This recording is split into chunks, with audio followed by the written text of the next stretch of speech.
जय हिंद दोस्तों।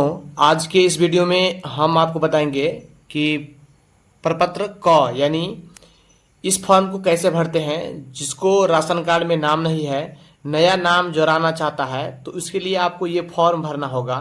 ठीक है, तभी आपको राशन कार्ड बन के आएगा। साथ में बताऊंगा कि इसके साथ साथ क्या क्या डॉक्यूमेंट लगता है, कितने दिन में बन के आ जाता है, सब कुछ इस वीडियो में आपको मैं बताऊंगा। ठीक है, तो इस वीडियो को आप पूरा देखिए, अंत तक देखिए। ठीक है, सबसे पहले ये फॉर्म आपको कहाँ मिलेगा, तो ब्लॉग पर। अगर ब्लॉग पर नहीं मिलता है तो मैं आपको पीडीएफ भेज दूंगा। ठीक है, वहां से डाउनलोड कर सकते हैं। सबसे पहले ये फॉर्म को क्या करेंगे, यहाँ पर है पारिवारिक फोटो। आपका परिवार में जितने भी मेंबर का नाम जुड़वाना चाहते हैं, उसके साथ सभी के साथ एक फोटो बनवाना है और यहाँ पर लगा देना है कलर में। ठीक है, उसके बाद यहाँ पर लिखा है फर्स्ट नाम में आवेदक का नाम। ज्यादातर गांव में क्या होता है, महिला के नाम से ही करवाना अच्छा होता है। ठीक है, क्योंकि पुरुष तो शहरों में रहता है काम करने के लिए। गांव में स्त्री के नाम से इसलिए रहता है कि जो भी राशन पे कोई भी अनाज मिलता है तो स्त्री लेने जाता है। ठीक है, तो ज्यादातर केस में महिला का नाम ही अच्छा रहता है। ठीक है, तो आवेदक का नाम हमने लिखा है यहाँ पर, जैसे आरती देवी। ठीक है, उसका बाद यहाँ पर लिखा है दूसरा नंबर में आधार। ठीक है, तो आधार कार्ड में किसका देंगे, आरती देवी का आधार कार्ड नंबर यहाँ पर भर देंगे। ठीक है, मैं यहाँ पर डेमो के लिए कुछ भर दिया हूँ। ठीक है, उसके बाद तीसरा नंबर में है मोबाइल नंबर। तो जो भी आपका मोबाइल नंबर है वो मोबाइल नंबर यहाँ पर आप डाल दीजिएगा। उसके बाद चौथा नंबर में है आवेदक। ठीक है, आवेदक के पति या पिता का नाम। तो आरती देवी है, उसका मैं यहाँ पति का नाम लिख दिया हूँ, मोहन कुमार। ठीक है, उसके बाद यहाँ पर लिखा है पांचवा नंबर में पूर्ण आवासीय पता। तो जो भी आपका पता है, घर, पोस्ट, जिला, वार्ड नंबर, पुलिस स्टेशन, जो भी आप अपने हिसाब से भर दीजिएगा। ठीक है, उसके बाद यहाँ पर है छठा नंबर में बैंक का आईएफएससी कोड। तो जो भी आपका आईएफएससी कोड है यहाँ पर भर दीजिएगा।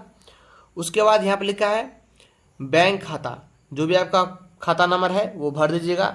उसके बाद है बैंक का नाम, जो भी आपका बैंक है, चाहे पीएनबी हो, एसबीआई हो, जैसे मैं यहाँ पर लिख दिया हूँ एसबीआई, तो आप भी एसबीआई लिख सकते हैं।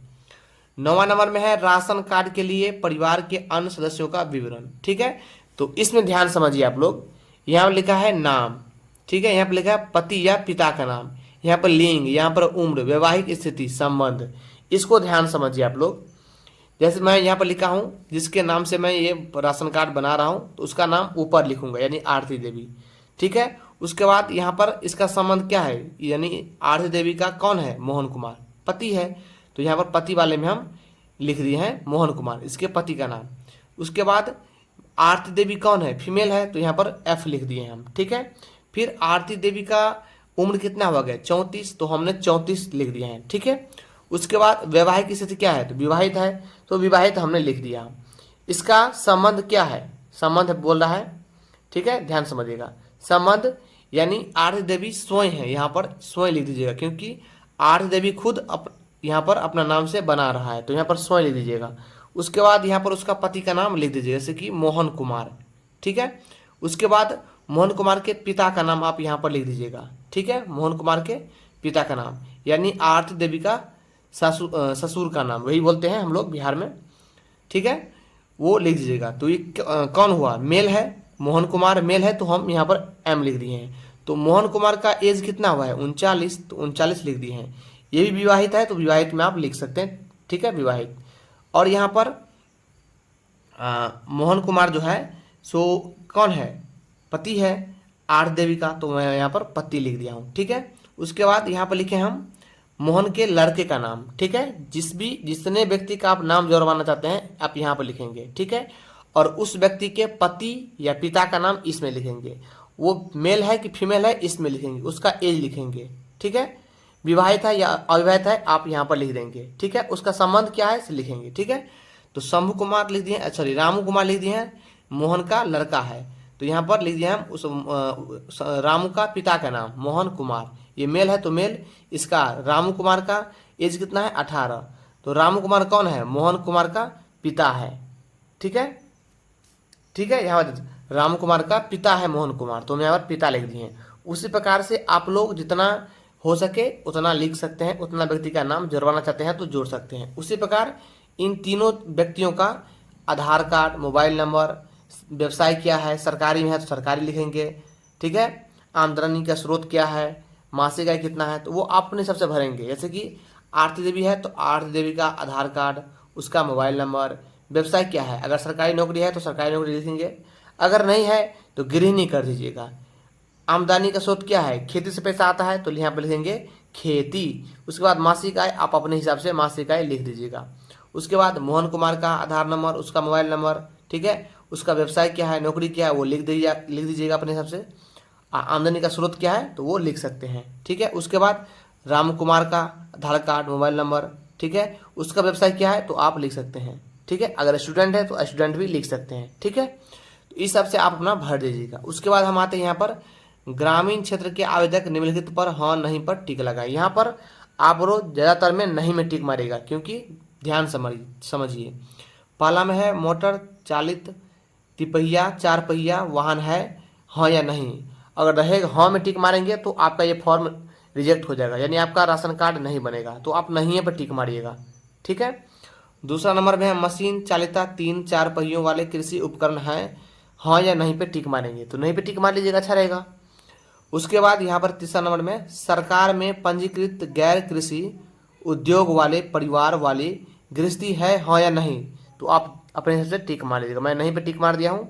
उसके बाद है यहाँ पर परिवार के किसी सदस्य की मासिक आय 10,000 या रुपये से 10,000 रुपये से अधिक है, तो हाँ या नहीं पे टिक मारेंगे, ठीक है। उसके बाद आयकर देते हैं, टैक्स भरते हैं, हाँ या नहीं में टिक मारेंगे। उसके बाद छठा में है व्यावसायिक कर का भुगतान करते हैं, हाँ या नहीं में टिक मारेंगे। सातवां नंबर में है जिस मकान में रहते हैं उस मकान में सभी कमरों में पक्की दीवारों और छत के साथ 3 अथवा अधिक कमरा है, हाँ या नहीं में टिक मारेंगे। तो आप लोग नहीं में टिक मारेगा तो अच्छा रहेगा, ठीक है। तो राशन कार्ड बनने का पूरे चांस रहता है, ठीक है। चलते हैं नेक्स्ट पेज पे। नेक्स्ट पेज क्या है ध्यान समझिए, यहाँ पर है 8वां में परिवार में कम से कम एक सिंचाई उपकरण के साथ 2.5 एकड़ अथवा इससे अधिक सिंचित भूमि है, हाँ या नहीं में टिक मारेंगे, ठीक है। 9 नंबर में है 2 अथवा उससे अधिक फसली मौसम के लिए 5 एकड़ अथवा उससे अधिक सिंचित भूमि वाले गृहस्थी हाँ है, हाँ या नहीं में टिक मारेंगे, ठीक है। तो आप लोग अपने हिसाब से टिक मारिएगा ताकि अच्छा रहे। उसके बाद 10 नंबर में है कि कम से कम एक सिंचाई उपकरण के साथ साथ कम से कम 7.5 एकड़ 7.5 एकड़ अथवा इससे अधिक भूमि वाले गृहस्थी है या नहीं, ठीक है। तो आप अपने हिसाब से। फिर 11 नंबर में है आवेदक अथवा आवेदक के परिवार का कोई सदस्य सरकारी सेवा में है, हाँ या नहीं में टिक मारेंगे। अगर हाँ में टिक मारेंगे तो किस सेवा में है, कहाँ पदस्थापित है, कितना मासिक आमदनी है, वो सारा का सारा लिखना पड़ेगा आपको, ठीक है। तो आप समझदार हैं, आप क्या करेंगे इसको, ठीक है। 11 नंबर में है शहरी क्षेत्र के आवेदक निम्नलिखित पर आवश्यकता अनुसार डॉक्टर नहीं पर टिक लगाएं, हाँ या नहीं पर टिक लगाएं, माफी चाहूँगा डॉक्टर पढ़ दिए। यहाँ पर है 15 नंबर में आयकर अदा करते हैं, हाँ या नहीं, तो नहीं पे टिक मारेंगे, ठीक है, अच्छा रहेगा। उसके बाद है आवेदक अथवा आवेदक के परिवार का कोई सदस्य वर्ग 1, वर्ग 2, वर्ग 3, वर्ग 4 श्रेणी के सरकारी सेवा अनुजाति अनुसंजाति जनजाति ग्रुप डी के कर्मी को छोड़कर में है, हाँ या नहीं में टिक मारेंगे। अगर है तो किस सेवा में है, कहाँ स्थापित है, कितना मासिक आमदनी है, सब कुछ लिखना पड़ेगा आपको। उसके बाद व्यवसायिक कर अदा करते हैं, हाँ या नहीं, तो अपने टिक मारेंगे। 3 कमरे या उससे अधिक पक्का व कंक्रीट छतयुक्त मकान वाली गृहस्थी जो स्वयं की स्वामित्व में है, हाँ या नहीं में टिक मारेंगे। फिर यहाँ पर है 5वां नंबर में परिवार के किसी सदस्य का मासिक आय 20,000 या रुपया से अधिक है, हाँ या नहीं, ठीक है। फिर छठा है 2 पहिया वाहन रेफ्रिजरेटर तथा वॉशिंग मशीन तीनों उपकरण है या नहीं, तो आप अपने हिसाब से टिक मारेंगे। मैं तो नहीं में मार दिया हूँ, ठीक है, ताकि जल्दी बन जाए। गृहस्थी में 4 पहिया वाहन है या नहीं, टिक मारेंगे। गृहस्थी में वॉशिंग मशीन है या नहीं, ठीक है, तो आप अपने हिसाब से टिक मार लीजिएगा। उसके बाद दिनांक, जिस तारीख को फॉर्म भर रहे हैं जमा कर रहे हैं उस तारीख का दिनांक यहाँ पर लिख देंगे। स्थान कहाँ भर रहे हैं वो भी यहाँ पर लिख दीजिएगा, ठीक है। यहाँ पर आवेदक का हस्ताक्षर या अंगूठे का निशान, ठीक है। और इस प्रकार से यहाँ पर भी दिनांक, स्थान और आवेदक का नाम, हस्ताक्षर जो भी हो भर के यहाँ पर आप अगर वो फॉर्म ले लेता है तो यहाँ पर स्वीकृति में टिक मार के आपको रसीद दे देगा, ठीक है। उसके बाद जांच करने वाले पदाधिकारी का नाम, हस्ताक्षर वो खुद भर देंगे जहाँ पर काम होगा। प्रखंड विकास पदाधिकारी का नाम एवं हस्ताक्षर। अब चलते हैं आप लोग को और कुछ दिखाते हैं, एक पेज और है, समान निर्देश आप लोग इसको भर लीजिएगा, ठीक है। इसको माफी चाहूँगा, पढ़ लीजिएगा, इसको समान निर्देश को इसको पढ़ लीजिएगा, ठीक है। उसके बाद यहाँ पर है कि क्या क्या डॉक्यूमेंट लेगा, ध्यान समझिएगा।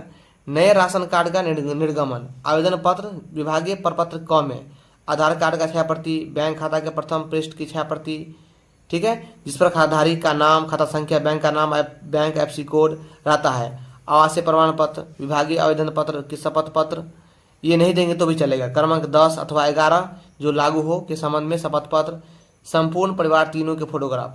मैं आपको बताता हूँ कि इसके मेन डॉक्यूमेंट क्या क्या लगते हैं, चलिए मैं आपको बताता हूँ। देखिए, सभी व्यक्तियों का आधार कार्ड, बैंक पासबुक, निवास प्रमाण पत्र, आय प्रमाण पत्र, जाति प्रमाण पत्र, ठीक है, इस सब का सभी के फोटोकॉपी और उसके नीचे में साइन करवा लीजिएगा, ठीक है। आप पारिवारिक फोटो एक साथ बनवा करके आप यहाँ पर लगा देंगे, यहाँ पर, ठीक है। अब कहाँ जमा करें, तो आपके सभी पंचायत में जमा होता है, ध्यान समझिएगा, आपके सभी पंचायत में जमा होगा, या तो मुखिया का पास आप लेके चले जाएंगे इस फॉर्म को भर करके, ठीक है। तो ऐसे करते हैं। और कितने दिन में बन जाएगा, तो मैं आपको कहता हूँ 15 से 25 दिन में बन जाता है, ये 15 से 25 दिन में बन जाता है, ठीक है। इस प्रकार से प्रपत्र क भर जाते हैं। और इसके अलावा एक प्रपत्र ख आता है, जिसका नाम नहीं है, जोड़ना चाहते हैं तो इसके लिए ये फॉर्म भरा जाता है, तो उसका भी वीडियो बनाऊंगा, उसके लिए अलग वीडियो आएगा, ठीक है। तो ये वीडियो अच्छा लगा हो तो लाइक करना और चैनल को सब्सक्राइब जरूर करना, ठीक है। तो इस ये पीडीएफ अगर आपको नहीं मिले तो आप इस नंबर पे कॉल करिएगा, तो पीडीएफ आपको मिल जाएगा, ठीक है। चलिए मिलते हैं अगले वीडियो में, तब तक जय हिंद, जय भारत।